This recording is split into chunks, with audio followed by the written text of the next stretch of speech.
Hello everyone, welcome to Lily's kitchen. শীতকাল পড়লেই বাঙালির ঘরে ঘরে পিঠে বানানোর ধুম শুরু হয়ে যায়।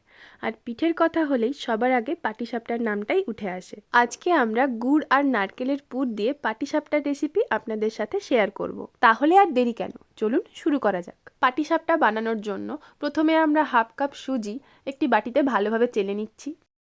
এবারে 1 কাপ ময়দা একই বাটিতেই ভালোভাবে চেলে নেব। দিচ্ছি 1 টেবিল চামচ চিনি। এবারে রুম টেম্পারেচারে রাখা 1 কাপ জল অল্প অল্প করে দিয়ে মাখিয়ে নেব।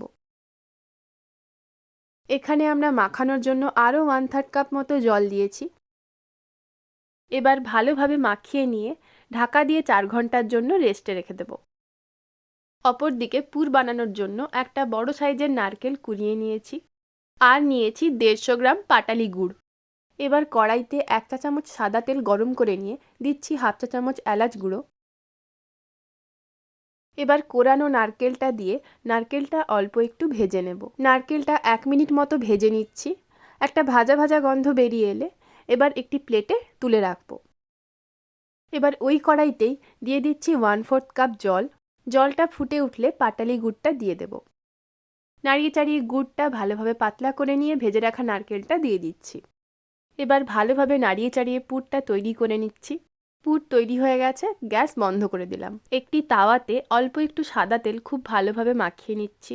তাওয়াটা ভালোভাবে গরম করে নিয়ে গ্যাসের ফ্লেমটা কমিয়ে দিলাম। এবার বাটির ঢাকাটা তুলে নেব। সুজিটা অনেকটাই জল টেনেছে, এই রকম রাখতে হবে। খুব বেশি ঘন বা খুব বেশি পাতলা কিন্তু করা চলবে না। এবার 1 হাতা করে নিয়ে এইভাবে খুব সাবধানে তাওয়ায় মেলে দেব।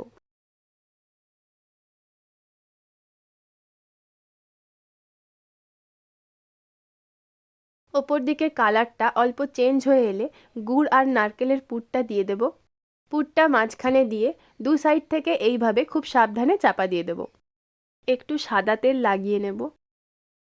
খুন্তির সাহায্যে খুব সাবধানে উল্টে নিচ্ছি। আমাদের পাটিসাপটা পুরোপুরি তৈরি, একটি পাত্রে তুলে নিলাম। একইভাবে বাকিটাও বানিয়ে নেব। আমাদের আজকের গুড় ও নারকেলের পুর দিয়ে পাটিসাপটার রেসিপি আপনাদের কেমন লাগলো অবশ্যই কমেন্ট করে জানাবেন। ভালো লাগলে লাইক করবেন এবং বন্ধুদের সাথে অবশ্যই শেয়ার করবেন।